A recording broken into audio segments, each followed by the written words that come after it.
Welcome back, everybody. We all know that parenting can be very challenging and frustrating, but that's why ABC4 News at 4 has teamed up with Donna Techo for our Monday and Friday conversations, Kids Under Construction. She's joining us via Zoom from LA.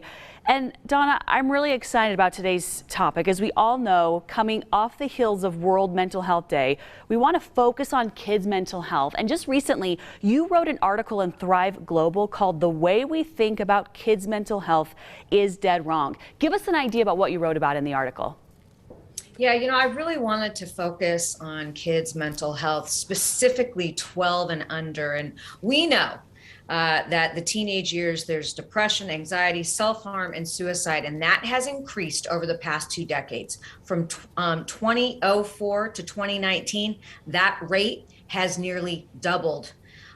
It's very, very troubling. And the suicide rate for those ages 10 to 24 rose more than 57%. So what we need to do is, as a society, really rethink the way we think about kids and mental health. The numbers you just shared there are just absolutely frightening. I think it's something that as any parent or even anyone who loves a child, it's hard to even think about. You say in the article to talk overtly, early on, and often to kids about mental health. Let's kind of dive into that idea of the article. Yeah, exactly. What we need to do is we need to remove this stigma.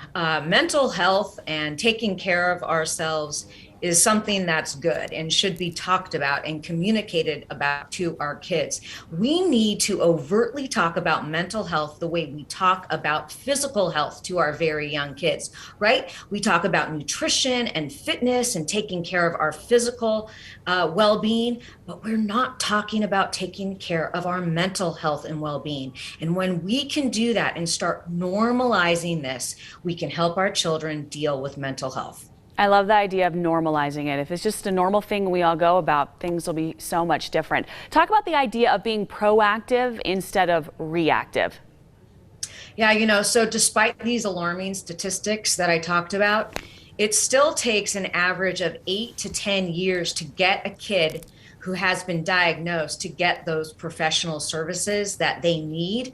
And that is because we don't have trained professionals, we don't have enough of them, and we have a lack of parent education. If we can build up our parent education to see what our kids are going through and to be able to be alert to know what is happening and then to get them the help they need sooner rather than later, we are being proactive instead of reactive in this mental health awareness piece that we really need to focus on as parents. We really do. And I think one thing that the pandemic did bring to light is this and the need for that. So that might be one small silver lining of the crazy 2 years we've all dealt with. Let's talk about managing emotions and some strategies that we can share with our kids to kind of help them. Obviously, kind of a surface level idea. This doesn't get to the root of the problem, but coping is really an important thing to talk about as well. You're so right, Emily. And really, managing our emotions is just one strategy in teaching our kids. And we can do this via books, movies, having communication, allowing our kids to just feel those feelings, not saying, you'll be okay, it's fine, don't worry about it. That's brushing it aside. It sounds so simple and something that is just like, well, we can just do this, but it's not something that we're practicing in our families. And as parents, really saying to our kids, feel those feelings. It's okay. The uncomfortable ones are okay to feel. And then, of course, other strategies that we talk about here on Kids Under Construction is about mindfulness and breathing. And we really know from science that this helps. So if we can bring these tools, these strategies into our daily life as parents, we are going to be proactive in this and not reactive. We can tackle this problem. And I believe it deep in my heart. And I know that so many people are working toward this. And we just have to work together in conjunction in families, in schools, and in society. We can get this taken care of for our kids. There's no doubt about it, Dawn. I love all those points. You talk about breathing. You shared that with us early on, and I've really focused on that with my 4-year-old. And to see her take deep breaths is so great.